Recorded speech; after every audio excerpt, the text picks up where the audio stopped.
Alright, so what's up, y'all? Today I'm going to be talking to you about my experience in the gas chamber at Navy boot camp. That was not for the faint of heart. Yeah, I pull up to the spot. This shit way too fucking lit. Members only in my gang. Westside Queens is the click. So before you do the gas chamber, you do this class, and it's like they brief you over everything. They tell you about all the mop gear, everything like that, what you have to do. And before I went into the gas chamber, I had not gotten sleep the night before. So I almost fell asleep in that class and got kicked out and didn't get to do the gas chamber. So they almost pulled my hard card, but I got very lucky. Basically though, in the class, they cover the gas mask, gotta put it on. So you'll tighten like the top straps, and then you have these little side straps that you tighten, and you put it on. And then once you put it on, you gotta like suck. Like you gotta put your hands over the filters and then suck to make sure it's actually on your face and it works. In the Navy, we call it the confidence chamber because the RTC Great Likes, they want you to feel confident in the equipment and know that it works, so that if you're ever in a scenario like that in the actual fleet, you know what you're doing and you understand that this gear, this equipment could really save your life. So whenever I was going into the gas chamber, it was kind of surreal. They had us put on our masks before we went in there, so we had our masks on, and then they took us in a line and they just lined us up all the way out through the gas chamber, or the confidence chamber. So we start filing into the confidence chamber, and there's two divisions in there. It's my division 387 and my brother division 388. So 387 goes first. I'm in like the third row, and I'm like, oh, this isn't that bad. And then they give us a brief, and then they go ahead and light the gas, and it looks kind of cool. Like it was like oh, like this is some like alchemy, like chemist stuff. I'm just like in the third row chilling, watching people in front of me step up. And then it got real whenever they started making them take off their mask. And I was like, dude, like this is not gonna be hard at all. Like this is gonna be an easy day. And so like the way that you do it in Navy boot camp is like you have to have your mask and you take it off and you hold it over your head and you have this recruit cup and you say, Seaman Recruit Kibler, Division 387. Who y'all? And you have to say that. So like I was like, Seaman Recruit 7, Division 387. Who y'all? And he was the loudest, so he sounded really cool. And so I was trying to emulate that whenever I went. I did not emulate that.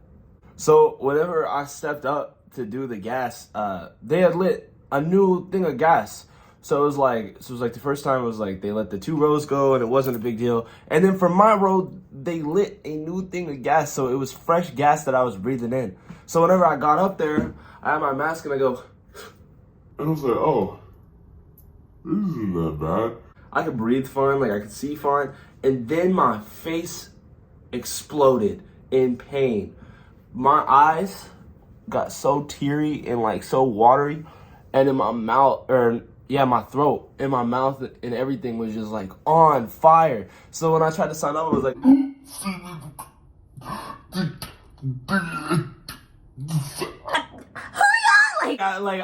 I was just not having a great time, bro. And so we start falling out, right? And there's this guy next to me named Dale. And I'm like, Dale, go, Dale. Like I'm pushing him out and I'm just running through that door. And then I'm like, I can't see.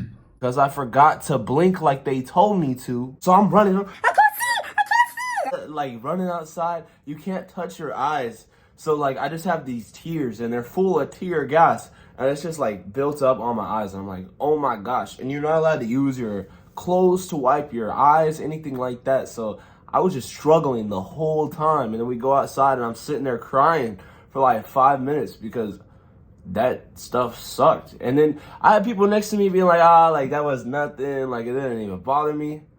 But it did cure my sickness that I had been experiencing for the past 2 weeks. So that was like a positive. And then as I'm sitting there waiting, I'm hearing about my rackmate Jordan. He's had an emergency. This man ran right into the wall. And then they just made him lay there. Like he had like an emergency. It was hilarious since he was fine. Like it was so funny. And then the next day, all the people in firefighting were messing with him. Like, cause he just like ran straight into a wall and fell down, dude. That was freaking hilarious. So my advice whenever you do get tear gas is just to blink like that. And then also just don't run into the wall like Jordan. Don't be Jordan. Also, don't fall asleep in the class, because as soon as I was done, the instructor came out to me and he's like, You're lucky I didn't pull your hard card. I'm sitting there at attention. My apologies, petty officer. He's like, No, I don't want to hear that apology. You're just lucky. But it's okay though. and he just walked away like a goddamn American hero. So that's gonna be the end of this video. I got a new song out. It came out yesterday. It was called "I Said It Was Over, But I Lied." Y'all should check it out. I'll leave the links in the description and in the comment section. So y'all check out my new song. Also, leave a like and subscribe. I appreciate you guys. Y'all have a blessed day. Peace.